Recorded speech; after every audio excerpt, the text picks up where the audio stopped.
Hi all welcome back to Poojarang blog. So ವಯಸ್ಸು ನೋಡಿ ಮಕ್ಕಳೆಲ್ಲ ಹೊರಟಿದ್ದಾರೆ ಇವತ್ತು.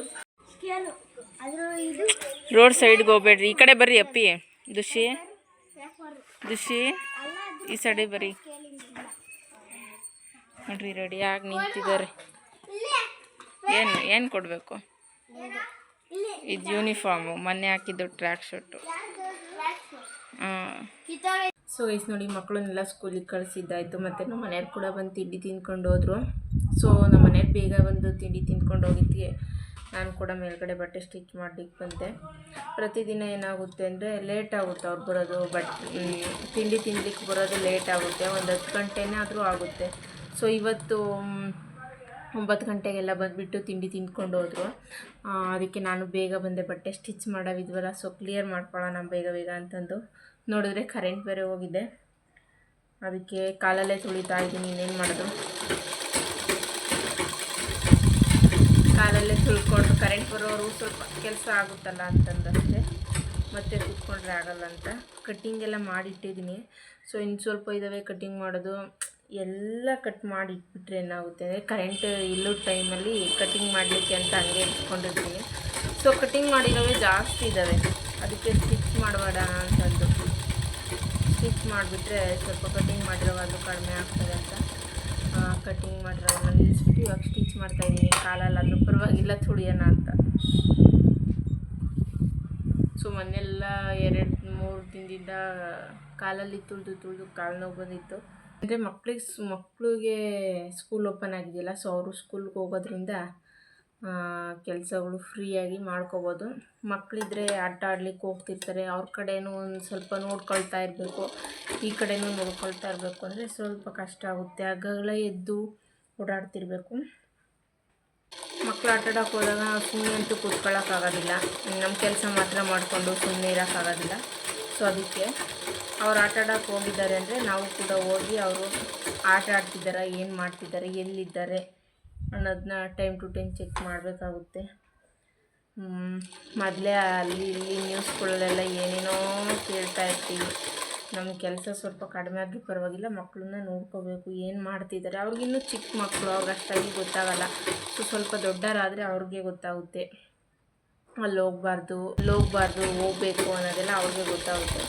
ಸೊ ಅದಕ್ಕೆ ನಾನು ಮಕ್ಳಿಗೆ ರಜೆ ಕೊಟ್ಟಾಗ ಬಟ್ಟೆ ಸ್ಟಿಚ್ ಮಾಡ್ತಿದ್ರು ಅವ್ರ ಕಡೆಗೂ ನೋಡ್ತಾ ಇರ್ತೀನಿ. ಆ ಥರ ಇವಾಗ ಸ್ಕೂಲ್ಗೆ ಹೋಗಿದ್ದಾರಲ್ಲ, ಏನು ಟೆನ್ಷನ್ ಇರಲ್ಲ, ಆರಾಮ್ಸೆ ಬಟ್ಟೆ ಸ್ಟಿಚ್ ಮಾಡ್ಕೋಬೋದು. ಆ ಕಡೆ ಟೆನ್ಷನ್ ಇರಲ್ಲ, ಮಕ್ಕಳು ಆಟ ಆಡೋಕ್ಕೆ ಹೋಗಿದ್ದಾರೆ ಅನ್ನೋದೇ ಇರೋದಿಲ್ಲ. ಸ್ಕೂಲ್ಗೆ ಹೋಗಿದ್ದಾರಲ್ಲ, ಸೊ ಆರಾಮ್ಸೆ ಆಗಿ ಬರ್ತಾರೆ. ಸೊ ಹಾಗೆ ನಮ್ಮ ಫ್ರೆಂಡ್ ಒಬ್ಬರು, ಅವ್ರು ನಮ್ಮ ಫ್ರೆಂಡೇ ಮೆಸೇಜ್ ಮಾಡಿದರು. ಸೊ ಬ್ಲೌಸ್ ಕಟ್ಟಿಂಗು ಮತ್ತು ಸ್ಟಿಚ್ಚಿಂಗು ಮಾಡೋದೊಂದು ವಿಡಿಯೋ ಮಾಡಿ ಹಾಕು, ನಮಗೂ ಯೂಸ್ ಆಗುತ್ತೆ ಅಂತಂದು. ಏನಂದರೆ ಬ್ಲೌಸ್ ಕಟ್ಟಿಂಗು ಸ್ಟಿಚ್ಚಿಂಗು ಮಾಡಿ ಹಾಕ್ಬೋದು, ಬಟ್ ನನಗೆ ಸ್ವಲ್ಪ ಕೆಲಸಗಳು ಜಾಸ್ತಿ ಇರೋದ್ರಿಂದ ಅದು ಪೇಷನ್ಸ್ ಬೇಕು. ವಿಡಿಯೋ ಮಾಡಬೇಕು ಅಂದರೆ ಪೇಷನ್ಸ್ ಬೇಕು, ಕೆಲಸಗಳು ಜಾಸ್ತಿ ಇರೋದ್ರಿಂದ ಬ್ಲೌಸ್ ಕಟ್ಟಿಂಗು ಸ್ಟಿಚ್ಚಿಂಗು ಮಾಡಲಿಕ್ಕೆ ಆಗ್ತಿಲ್ಲ, ಅದು ವಿಡಿಯೋ ಮಾಡಲಿಕ್ಕೆ ಆಗ್ತಿಲ್ಲ. ಫ್ರೀ ಆದಾಗ ಯಾವಾಗಾದರೂ ಒಂದು ಸರಿ ಮಾಡಿ ನಿಮಗೋಸ್ಕರನಾದರೂ ಪರವಾಗಿಲ್ಲ ಒಂದು ವಿಡಿಯೋ ಮಾಡಿಬಿಟ್ಟು ಹಾಕ್ತೀನಿ, ನೋಡೋಣ. ಬ್ಲೌಸ್ ಕಟ್ಟಿಂಗು ಸ್ಟಿಚಿಂಗ್ ವಿಡಿಯೋ ಮಾಡಬೇಕು ಅಂದರೆ ವಿಡಿಯೋ ಮಾಡಿಕೊಂಡು ವಿಡಿಯೋ ಕಡೆಗೂ ಒಂದು ಸರಿ ನೋಡಿಕೊಂಡು ಮತ್ತು ಈ ಕಡೆ ಸ್ಟಿಚಿಂಗು ಮಾಡೋದು ಕಟ್ಟಿಂಗ್ ಮಾಡೋದನ್ನು ಎರಡನ್ನೂ ನೋಡ್ಕೊಂಡು ಬ್ಯಾಲೆನ್ಸ್ ಮಾಡಬೇಕಾಗುತ್ತೆ. ಸೊ ಟೈಮ್ ತಗೊಳುತ್ತೆ, ಟೈಮ್ ಬೇಕಾಗುತ್ತೆ ಅದಕ್ಕೆಲ್ಲನ. ನೋಡೋಣ, ಯಾವಾಗಾದರೂ ಫ್ರೀ ಆದರೆ ಮಾಡಾಕ್ತೀನಿ ಒಂದು ಸರಿನಾ. ಏನಿಲ್ಲ, ಅದು ಸ್ವಲ್ಪ ಟೈಲರಿಂಗ್ ಟಚ್ ಇರಬೇಕು. ಸೊ ಸ್ವಲ್ಪ ಟೈಲರಿಂಗ್ ಟಚ್ ಇದ್ದರೆ ಈಸಿಯಾಗಿ ಫೋನ್ ನೋಡಿಕೊಂಡು ಸುಮಾರು ಚಾನಲೆಲ್ಲ ಇವಾಗ ಟೈಲರಿಂಗು ಚಾನಲ್ ಮಸ್ತಾಗಿದ್ದಾವೆ. ಆ ಚಾನಲ್ ನೋಡಿಕೊಂಡು ಕೂಡ ಸ್ಟಿಚ್ ಮಾಡ್ಕೋಬೋದು ನಾವು. ಸೊ ಕೆಲವೊಂದೊಂದು ಚಾನಲಲ್ಲಿ ಅರ್ಥ ಆಗುತ್ತೆ, ಕೆಲವೊಂದು ಚಾನಲಲ್ಲಿ ಅರ್ಥ ಆಗೋದಿಲ್ಲ. ನಮಗೆ ಯಾವ ಚಾನಲಲ್ಲಿ ಅರ್ಥ ಆಗುತ್ತೆ ನೋಡಿ ಆ ಚಾನಲ್ನ ನೋಡಿ ಅದನ್ನೇ ಫಾಲೋ ಮಾಡಿಕೊಂಡ್ರೆ ಈಸಿಯಾಗಿ ಕಲಿಬೋದು. ಅಂದರೆ ಸ್ವಲ್ಪ ಟಚ್ ಇರಬೇಕು ಟೈಲರಿಂಗ್ ಬಗ್ಗೆ. ಮಿಷಿನ್ ಆಪ್ರೇಟ್ ಮಾಡೋದಾಗಿರಲಿ, ಕಟಿಂಗ್ ಮಾಡೋದಾಗಿರಲಿ, ಸ್ವಲ್ಪ ಟಚ್ ಇದ್ದರೆ ಸಾಕು, ಆರಾಮ್ಸೆ ಆಗಿ ಕಲಿಬೋದು. ನಾನು ಕೂಡ ಬ್ಲೌಸ್ ಸ್ಟಿಚಿಂಗು ಕಟ್ಟಿಂಗು ನಾನೇನು ಜಾಸ್ತಿ ದಿನ ಟ್ರೈನಿಂಗ್ ಹೋಗಲಿಲ್ಲ. 1.5 ತಿಂಗಳು ಹೋಗಿದ್ದೆ ಅನಿಸುತ್ತೆ ಅಷ್ಟೇ. ಸೊ 1.5 ತಿಂಗಳು ಬ್ಲೌಸ್ ಸ್ಟಿಚಿಂಗು ಕಟ್ಟಿಂಗಿಗೆ ಹೋಗಿದ್ದು. ಅದರಲ್ಲೂ ಡಿಸೈನ್ ಬ್ಲೌಸ್ಗಳಂತೂ ಯಾವ ಸ್ಟಿಚ್ ಮಾಡಿಲ್ಲ. ಸೊ ನನ್ನ ಚಿಕ್ಕ ಮಗುಗೆ ನಾನು ಪ್ರೆಗ್ನೆಂಟ್ ಇದ್ದೆ. ಸೊ ವಾಮಿಟ್ ಆಗೋದ್ರಿಂದ ಬೇಗ ಬಿಟ್ಬಿಟ್ಟೆ. ಸ್ವಲ್ಪ ದಿನ ಮಾತ್ರನೇ ಕಲ್ತಿದ್ದಷ್ಟೇ. ಏನಂದರೆ ಯೂಟ್ಯೂಬ್ ನೋಡ್ಕೊಂಡೆ ಕಲ್ಕೊಳ್ಳೋಣ ಬಿಡು, ಬ್ಲೌಸ್ ಸ್ಟಿಚಿಂಗು ಮತ್ತು ಕಟ್ಟಿಂಗ್ ಒಂದು ಬಂದುಬಿಟ್ರೆ ಸಾಕು ಅಂತಂದು ನಾನು ಎಷ್ಟು ಬೇಕೋ ಅಷ್ಟು ಮಾತ್ರ ಕಟ್ಟಿಂಗು ಸ್ಟಿಚಿಂಗ್ ಮಾತ್ರನೇ, ಬ್ಲೌಸ್ ಸ್ಟಿಚಿಂಗು ಕಟ್ಟಿಂಗು ಮಾತ್ರ ಅಲ್ಲಿ ಕಲ್ತಿದ್ದೆ ಅಷ್ಟೇ. ಅದಾದಮೇಲೆ ನಾನು ಎಲ್ಲ ಫೋನಲ್ಲಿ ನೋಡಿಕೊಂಡೆ, ಡಿಸೈನ್ ಬ್ಲೌಸಿಂದ ಹಿಡಿದು ಪ್ರತಿಯೊಂದೂ ಫೋನಲ್ಲಿ ನೋಡಿಕೊಂಡೆ ನಾನು ಕಲ್ತ್ಕೊಂಡಿದ್ದು.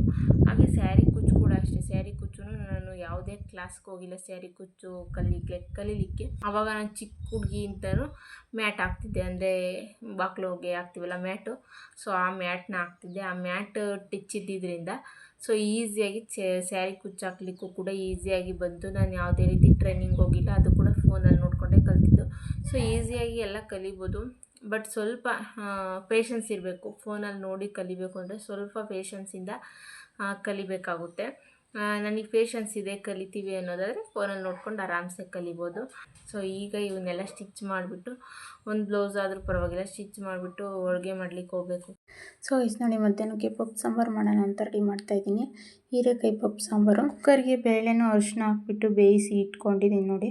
ಅದೇ ಕುಕ್ಕರ್ಗೆ ಈಗ ಈರುಳ್ಳಿ, ಬೆಳ್ಳುಳ್ಳಿ, ಹಸಿಮೆಣ್ಸಿನ್ಕಾಯಿ, ಹಾಗೆ ಹೀರೆಕಾಯಿ, ಹಚ್ಚಿರೋ ಹೀರೆಕಾಯಿ, ಒಂದು ದಪ್ಪಂದು ಟೊಮೊಟೊ, ಕೊತ್ತಂಬರಿ ಸೊಪ್ಪು ಹಾಕ್ಕೊಂಡು ಸೇರಿಸ್ಕೊಂಡಿದ್ದೀನಿ.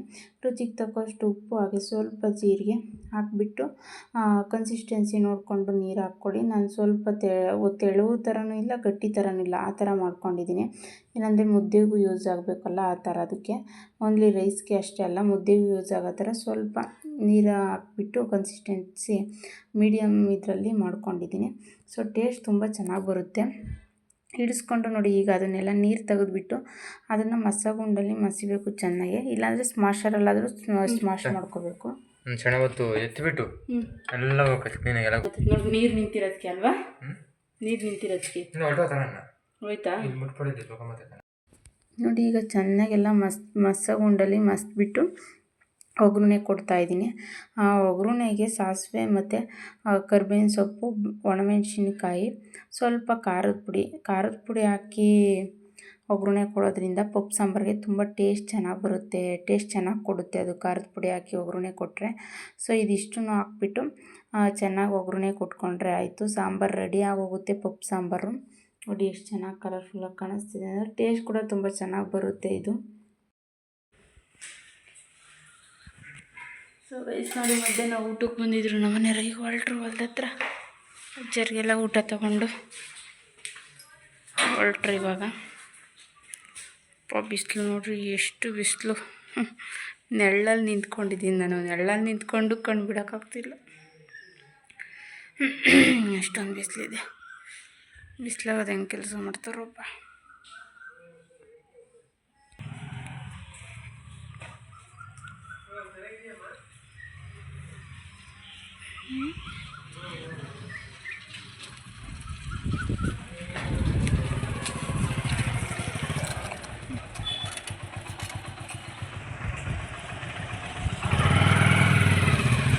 ಸೊ ಗೈಸ್, ಇವಾಗ ನಾನು ಊಟ ಮಾಡ್ಕೊಬಿಟ್ಟು ಮೇಲ್ಗಡೆ ಬಟ್ಟೆ ಸ್ಟಿಚ್ ಮಾಡೋಕ್ಕೆ ಹೋಗಬೇಕು.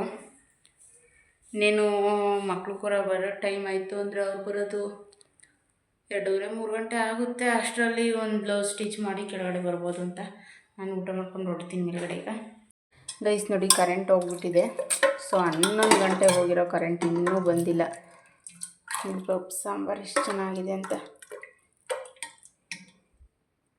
ಆಮೇಲೆ ಊಟ ಮಾಡೋ ಹೇಳಿದರು, ಟೇಸ್ಟ್ ಚೆನ್ನಾಗಿದೆ ಅಂತಂದು.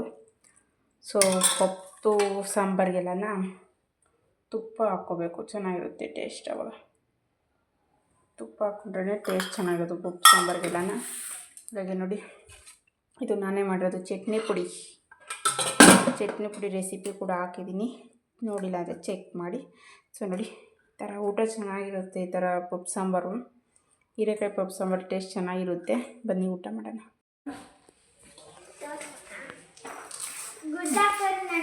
ಹೌದೇ, ಏನು ಗುಡ್ಡ ಹಾಕೋರೆ?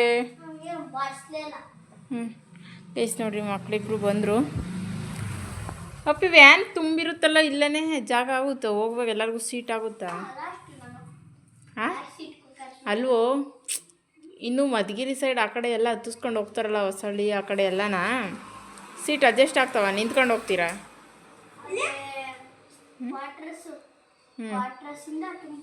ಹ್ಞೂ ಏನಪ್ಪ ಗುಡ್ಡ ಹಾಕೋರ ಓಹೋ ಹೋ ಹೋ ಹೋ ಗುಡ್ಡ ಹಾಕಿಸ್ಕೊಬಂದೈತಪ್ಪ ಮಗ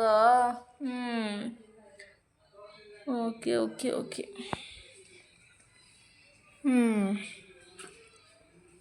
ಅಲ್ಲ ನೀನು ನಿಂತ್ಕೊಳ್ಳಲ್ವ ಒಟ್ಟಲ್ಲಿ ಎಲ್ಲರೂ ಸೀಟ್ ಮೇಲೆ ಕೂತ್ಕೊಂಡು ಹೋಗ್ತೀರಾ ಕ್ವಾರ್ಟರ್ಸಿಂದ ಅಲ್ಲೇ ಹತ್ರ ಹೇಳು ಅವ್ರಿಗೇನು ದೂರ ಆಗಲ್ಲ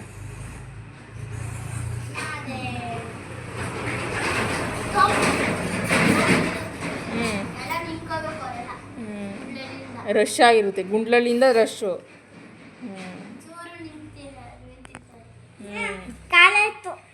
ಖಾಲಿ ಆಯಿತಾ ಸೊ ಗೈಸ್ ನೋಡಿ ಆಮ್ಲೆಟ್ ಮಾಡಲಿಕ್ಕೆ ಅಂತಂದು ಎಲ್ಲ ರೆಡಿ ಮಾಡಿ ಇಟ್ಕೊಂಡಿದ್ದೀನಿ. ಎಗ್ ಬಾಯ್ಲ್ ಮಾಡೋದೇನೋ ವೆರೈಟಿಯಾಗಿ ಏನಾದರೂ ಮಾಡೋಣ ಅಂತಂದು ಅವಾಗವಾಗ ಮಾಡ್ತಾ ಇರ್ತೀನಿ. ಬಟ್ ಏನಂದರೆ ಈ ಮಧ್ಯೆ ಮಾಡೋಕ್ಕೆ ಸ್ವಲ್ಪ ಕೆಲಸಗಳು ಬ್ಯುಸಿಯಿಂದ ಏನೂ ಟೈಮ್ ಸಿಕ್ಕದೇ ಇಲ್ಲ. ಅದಕ್ಕೋಸ್ಕರ ಯಾವಾಗಲೂ ಬಾಯ್ಲ್ಡ್ ಎಗ್ ಮಾಡ್ತಿದ್ದಿದ್ದು. ಸೊ ಇವಾಗ ನಮ್ಮ ಮನೆಯವರು ಈ ನಡುವೆ ಯಾವಾಗಲೂ ಬಾಯ್ಲ್ಡ್ ಎಗ್ಗೆ ಮಾಡ್ತೀಯಾ, ಏನಾದರೂ ಆಮ್ಲೆಟ್ ಆ ಥರದ್ದು ಏನಾದರೂ ಮಾಡು, ಮುಂಚೆ ಎಲ್ಲ ಹೆಂಗೆ ಮಾಡ್ತಿದ್ದೆ ನೀನು ಅಂತಂದರು. ಸೊ ಅದಕ್ಕೆ ಇವಾಗ ಮಾಡೋಣ ಅಂತಂದು ರೆಡಿ ಮಾಡ್ತಾಯಿದ್ದೀನಿ. ಮುಂಚೆ ಎಲ್ಲ ಮೊಟ್ಟೆಯಲ್ಲಿ ಬರೀ ಎಗ್ ರೈಸ್ ಮಾಡೋದು, ಎಗ್ ಬಿರಿಯಾನಿ ಮಾಡೋದು, ಹಾಗೆ ಬಾಯ್ಲ್ಡ್ ಎಗ್ಗು ಆ ಥರ ಎಲ್ಲ ಮಾಡ್ತಿದ್ದೆ. ಎಗ್ ರೋಲು ಈ ಥರ ಎಲ್ಲ ಮಾಡ್ತಿದ್ದೆ ವೆರೈಟಿಯಾಗಿ. ಈಗೇನೂ ಮಾಡ್ತಿಲ್ವಲ್ಲ, ಅದಕ್ಕೆ ಅವರು ಸೊ ಕೆಲಸದ ಬ್ಯುಸಿಯಾಗಿ ಮಾಡೋದೇ ಇಲ್ಲ ಅಂತಂದರು. ಸೊ ಅದಕ್ಕೆ ಮಾಡೋಣ ಇನ್ಯಾಕೆ ಅವರು ಆಸೆ ಇನ್ನೇನೋ ಅಂತಂದು ಮಾಡೋಣ ಅಂತ ರೆಡಿ ಮಾಡ್ತಾಯಿದ್ದೀನಿ. ಅದಲ್ಲದೆ ಬರೀ ಬಾಯ್ಲ್ಡ್ ಎಗ್ಗೆ ತಿಂದರು ಅವ್ರಿಗೂ ಬೋರ್ ಅನಿಸುತ್ತೆ. ವೆರೈಟಿಯಾಗಿ ಏನಾದರೂ ಮಾಡಿದ್ರೆ ಅವ್ರಿಗೂ ಇಷ್ಟಪಟ್ಟು ತಿಂತಾರೆ ಅಂತ ಎಲ್ಲ ರೆಡಿ ಮಾಡ್ತಾಯಿದ್ದೀನಿ. ಈಗ ನೋಡಿ ಇಷ್ಟೆಲ್ಲ ಹಚ್ಚಿಟ್ಕೊಂಡಿದ್ದೀನಿ. ಈಗ ಹಾಗೆ 10-12 ಮೊಟ್ಟೆ ಇದ್ದಾವೆ, ಅವನ್ನೆಲ್ಲ ತೊಗೊಂಡಿದ್ದೀನಿ. ಸೊ ಇವಾಗೆಲ್ಲ ರೆಡಿ ಮಾಡ್ಕೊಳ್ತಾ ಇದ್ದೀನಿ ಆಮ್ಲೆಟ್ ಹಾಕ್ಲಿಕ್ಕೆ ಅಂತಂದು. ಉಪ್ಪು ರುಚಿಗೆ ಎಷ್ಟು ಬೇಕೋ ಅಷ್ಟು ಉಪ್ಪು ಹಾಕ್ಕೋಬೇಕು ನೋಡಿಕೊಂಡು. ಸೊ ಮೊಟ್ಟೆ ಆಮ್ಲೆಟ್ಗೇನು ಜಾಸ್ತಿ ಉಪ್ಪು ಹಾಕೋ ಅವಶ್ಯಕತೆ ಇಲ್ಲ, ಸ್ವಲ್ಪ ಎಷ್ಟು ಬೇಕೋ ಅಷ್ಟು, ಅಂದರೆ ಸ್ವಲ್ಪ ಕಡಿಮೆನೇ ಹಾಕ್ಕೊಂಡ್ರೂ ನಡೆಯುತ್ತೆ, ಜಾಸ್ತಿ ಓವರ್ ಬೇಡ. ಆಲ್ರೆಡಿ ಹಸಿಮೆಣ್ಸಿನ್ಕಾಯಿ ಹಚ್ಚಿಟ್ಟಿದ್ದೀನಿ, ಸ್ವಲ್ಪ ಮಾತ್ರ ಖಾರದ ಪುಡಿ ಹಾಕ್ತಾಯಿದ್ದೀನಿ. ಏನಂದರೆ ಹಸಿಮೆಣ್ಸಿನ್ಕಾಯಿ ಖಾರದ ಪುಡಿ ಎರಡೂ ಹಾಕಿದ್ರೆ ಟೇಸ್ಟ್ ಚೆನ್ನಾಗಿರುತ್ತೆ ಅಂತ ಆಗ ಎರಡೂ ಹಾಕ್ತಾಯಿದ್ದೀನಿ. ಅದೊಂದು ಸ್ವಲ್ಪ ಹಾಗೆ ಸ್ವಲ್ಪ ಗರಂ ಮಸಾಲ. ಜಾಸ್ತಿ ಓವರಾಗಿ ಮಸಾಲೆಗಳ್ನ ಆ್ಯಡ್ ಮಾಡಿಕೊಂಡ್ರೂ ಕೂಡ ಅಷ್ಟಾಗಿ ಚೆನ್ನಾಗಿರಲ್ಲ. ಸೊ ಸ್ವಲ್ಪ ನೋಡಿಕೊಂಡು ಎಷ್ಟು ಬೇಕೋ ಅಷ್ಟು ಮಾತ್ರ ಹಾಕ್ಕೊಳ್ಳೋದಷ್ಟೇ. ಹಾಗೆ ಮೊಟ್ಟೆ ಈರುಳ್ಳಿ ಹಾಕ್ಕೊಳ್ತಾ ಇದ್ದೀನಿ. ಹೆಚ್ಚಿಟ್ಟಿರೋ ಈರುಳ್ಳಿ ಚಿಕ್ಕದಾಗಿ ಕಟ್ ಮಾಡಿಟ್ಟು ಅಂದಿದ್ದೀನಿ. ಈರುಳ್ಳಿ ಎಲ್ಲನ ಮೆಣಸಿನ್ಕಾಯಿ ನೋಡಿ ನಾನು ಯಾವಾಗಲೂ ಇದೇ ಥರನೇ ಉದ್ದಕ್ಕೆ ಕಟ್ ಮಾಡೋದು, ಯಾಕಂದರೆ ಮಕ್ಕಳೆಲ್ಲ ಇರ್ತಾರಲ್ವ. ಸೊ ಹಾಗೆ ತಿಂದ್ಬಿಡ್ತಾರೆ, ಮತ್ತು ಖಾರ ಅಂತಂದು ಜಾಸ್ತಿ ಇದು ಮಾಡ್ತಾರೆ ಅಂತ ಉದ್ದುದ್ದಕ್ಕೆ ಹಾಕಿದ್ರೆ ಸ್ವಲ್ಪ ಬೇಗ ಸಿಗುತ್ತೆ, ತೆಗೆದಾಕ್ತಾರೆ ಅಂತಂದು ಉದ್ದನೇ ಹಾಕ್ಬಿಡ್ತೀನಿ.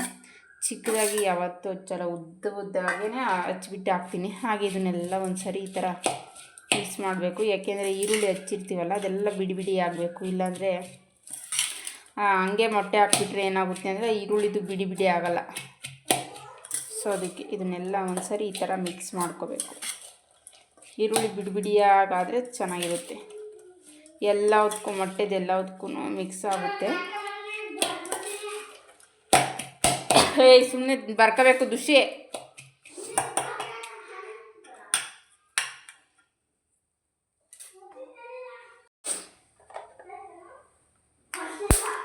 ಅದು ನೋಡಿ ನಮ್ಮ ಮನೆಗೆ ಒಂದು 6 ಜನ ಇದ್ದೀವಿ ನಾವೆಲ್ಲನ. ಎರಡೆರಡು ಅಂದ್ರೂ ಒಂದು 10 ಮೇಲೆ ಹಾಕಬೇಕು.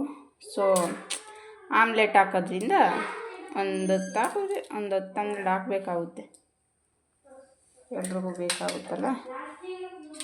ಸೊ ಅದಕ್ಕೆ 10-12 ಹಾಕ್ಬಿಟ್ರೆ ಎಲ್ರಿಗೂ 2-2 ಬರೋ ಥರ ಆಗುತ್ತೆ. ಮಕ್ಕಳು ಇನ್ನೇನು ಒಂದೊಂದು ತಿಂದು ಸುಮ್ಮನೆ ಮಲ್ಕೊಬಿಡ್ತಾರೆ ಅಷ್ಟೇ. ಅವ್ರಿಗೆ ಮೊಟ್ಟೆ ಒಡೆದಾಕಿದ್ದಾಯಿತು. ಈಗ ಚೆನ್ನಾಗಿ ಬೀಟ್ ಮಾಡಬೇಕು, ಇಲ್ಲಾಂದರೆ ಅದು ಯೆಲ್ಲೋ ಕಲರೇ ಒಂದು ಸೈಡು, ವೈಟ್ ಕಲರೇ ಒಂದು ಸೈಡ್ ಆಗೋಗ್ಬಿಡುತ್ತೆ ಚೆನ್ನಾಗಿ ಬೀಟ್ ಮಾಡಿಲ್ಲ ಅಂದರೆ, ಮತ್ತು ಚೆನ್ನಾಗಿರಲ್ಲ. ಅದೊಂದು ಸೈಡ್ ಇದೊಂದು ಸೈಡ್ ಆಗಿಬಿಟ್ರೆ ಎಲ್ಲ ಮಿಕ್ಸ್ ಮಾಡಿಬಿಟ್ರೆ ಚೆನ್ನಾಗಿ ಬೀಟ್ ಮಾಡಿದರೆ ಈ ಥರ ಚೆನ್ನಾಗಿ ಬೀಟ್ ಮಾಡಬೇಕು, ಆವಾಗ ಚೆನ್ನಾಗಿರುತ್ತೆ. ಏನಂದರೆ ವಿಡಿಯೋ ವರ್ಕು ಮತ್ತು ಮನೆ ಕೆಲಸ ಮತ್ತು ಬಟ್ಟೆ ಸ್ಟಿಚಿಂಗು ಇದೆಲ್ಲ ಸ್ವಲ್ಪ ಜಾಸ್ತಿನೇ ಆಗಿದೆ ಕೆಲಸಗಳು. ಸೊ ಅದಕ್ಕೋಸ್ಕರ ವೇರೈಟಿಗಳು ಕಡಿಮೆ ಆಗಿಬಿಟ್ಟಿದ್ದಾವೆ. ಕಸ್ಟಮರ್ಸ್ ಕೊಟ್ಟೋಗಿರ್ತಾರೆ ಇಷ್ಟು ದಿನ ಇಷ್ಟನೇ ದಿನ ಇಂಥ ಡೇಟ್ ಬರ್ತೀವಿ ಅಂತಂದು. ಸೊ ಆ ಡೇಟಿಗೆ ನಾನು ರೆಡಿ ಮಾಡಿರಬೇಕು, ಇಲ್ಲಾಂದರೆ ಒಂದು ದಿನ 2 ದಿನ ಮಿಸ್ ಮಾಡಿದ್ರೂ ರೆಡಿ ಮಾಡಿರಬೇಕು. ಅದರಲ್ಲಿ ಮೊನ್ನೆ ಬೇರೆ ಕಾರ್ಬನ್ ಬೇರೆ ಮಿಷಿನಿಂದ ಕಾರ್ಬನ್ ಬೇರೆ ಹೋಗಿತ್ತು. ಸೊ ಅದು ತರೋಕ್ಕೆ ನಮ್ಮ ಮನೆಯವರು ರೇಷ್ಮೆ ಕೆಲಸದಲ್ಲಿ ಬ್ಯುಸಿ ಇದ್ದಾರಲ್ಲ, ಕೈ ಮರದಲ್ಲೆಲ್ಲೂ ಸಿಗಲಿಲ್ಲ ಅಂತೆ, ಮಧುಗಿರಿಗೆ ಹೋಗಬೇಕು. ಅದೊಂದು 4 ದಿನ ಕಾಲಲ್ಲಿ ಸ್ಟಿಚ್ ಮಾಡಿದ್ದಾಯಿತು. ಕಾಲಲ್ಲಿ ಏನಂದರೆ ಕಾಲು ನೋವು ಬಂದುಬಿಡ್ತು. 1 ದಿನ 2 ದಿನ ಸ್ಟಿಚ್ ಮಾಡ್ಬೋದು, 3ನೇ ದಿನ ಕಾಲು ನೋವು ಬಂದುಬಿಡ್ತವೆ. ಈಗ ಊಟದ ಟೈಮ್ಗೆ ಎಲ್ಲ ಅಡುಗೆ ಆದಮೇಲೆ ಎಲ್ರಿಗೂ ಹಾಕ್ಕೊಡೋದು. ಸೊ ಇಷ್ಟು ನೋಡಿ ಮಕ್ಕಳಿಗೆಲ್ಲ ಆಮ್ಲೆಟ್ ಹಾಕ್ಕೊಟ್ಟಿದ್ದೀನಿ, ಊಟ ಇಕ್ಕೊಟ್ಬಿಟ್ಟು. ಹಾಗೆ ತಾತಂಗೂ ಊಟ ಇಕ್ಕೊಟ್ಟು ಆಮ್ಲೆಟ್ ಹಾಕ್ಕೊಟ್ಟಿದ್ದೀನಿ, ಊಟ ಮಾಡ್ತಾಯಿದ್ದೆ. ಸೊ ನಮ್ಮ ಮನೆಗೆ ಬರೋದಿನ್ನೂ ಲೇಟ್ ಆಗುತ್ತೆ, ಅಂದರೆ ಈಗ 8 ಗಂಟೆ ಆಗಿದೆ, ಇನ್ನೇನು ಇನ್ನೊಂದು 1/4 ಗಂಟೆ ಅಷ್ಟರಲ್ಲಿ ಬರ್ತಾರೆ. ಅಷ್ಟರಲ್ಲಿ ನಾನು ಆಮ್ಲೆಟ್ ಹಾಕ್ಕೊಂಡು ಊಟ ಮಾಡಿಬಿಟ್ಟು ಅವ್ರಿಗೆ ರೆಡಿ ಮಾಡಬೇಕಲ್ಲ, ಬಿಸಿ ಇರಬೇಕಾದ್ರೆ ತಿಂದರೆ ಚೆಂದ. ಅದಕ್ಕೆ ಅವ್ರು ಬಂದಮೇಲೆ ಹಾಕ್ಕೊಡೋಣ ಆಮ್ಲೆಟು ಅಂತ ಈಗ ನನಗೆ ಹಾಕ್ಕೊಳ್ಳೋಣ ಅಂತ ರೆಡಿ ಮಾಡ್ತಾಯಿದ್ದೀನಿ. ಸೊ ಇಷ್ಟು ನೋಡಿ ನನಗೆ ಆಮ್ಲೆಟ್ ಹಾಕ್ಕೊಳ್ಳೋಣ ಅಂತ ರೆಡಿ ಮಾಡ್ತಿದ್ದೆ. ಅಷ್ಟರಲ್ಲಿ ನಮ್ಮ ಮನೇಲಿ ಒಬ್ಬರು ಗಾಡಿದ್ದೆ. ಸೊ ಅವರಿಗೆ ಫಸ್ಟ್ ಹಾಕ್ಕೊಟ್ಟು ಆಮೇಲೆ ನಾನು ತಿಂದ್ಕೊಳ್ತೀನಿ. ಏನು ಮೂಗು ಎಳ್ಕೊಂತಿರೋದು? ಮೋಸ್ಟ್ಲಿ ಹೊಲ್ತಾಗೆ ಬಂದಿರಬೇಕು ಸ್ಮೆಲ್ಲು. ಅಲ್ಲ ಏನು ಸ್ಮೆಲ್ಲು? ಬೋಂಡದ ಪಕ್ಕ ಕಂಡಿದ್ದೀನಿ ಅಡುಗೆ ಮನೆಗೆ ಹೋಗ್ದಂಗೆ. ಮೂಗು ಶಾರ್ಪ್ ಇಲ್ಲ ನನಗೆ. ಸುಮೀರ ಮೂಗು ಶಾರ್ಪ್ ಇಲ್ಲ ನಿಮ್ಮದು, ನಾವು ಕರೆಕ್ಟಾಗಿ ಕಂಡುಹಿಡಿತೀವಪ್ಪ. ಸುಮೀರ್ ದುಷಿ ಹೇಳ್ಬಿಡ, ಕರೆಕ್ಟಾಗಿ ಏನು ಹೇಳು, ಗೆಸ್ ಮಾಡು ಏನು ಅಂತ. ಆ ಸ್ಮೆಲ್ ಗೊತ್ತಿಲ್ವೇ? ಕರೆಕ್ಟು ಟೈಮಿಗೆ ಬಂದಿದ್ದೀರಲ್ಲ. ನನಗೆ ಹಾಕೊಳ್ಳೋಣ ಅಂತ ಹೋಗ್ತಾ ಇದ್ದೆ, ಹುಡುಗರು ತಾತಂಗೆಲ್ಲ ಹಾಕೊಟ್ನಲ್ಲ, ಗಾಡಿ ಸೌಂಡ್ ಆಗಿದ್ದು ಕೇಳಿಸ್ಕೊಂಡು ಸುಮ್ಮನೆ. ಮತ್ತು ನಿಮಗೆ ಹಾಕ್ಕೊಡೋಣ ಫಸ್ಟು ಅಂತ. ಹಾಕ್ಲಾ ಬಿಸಿದು?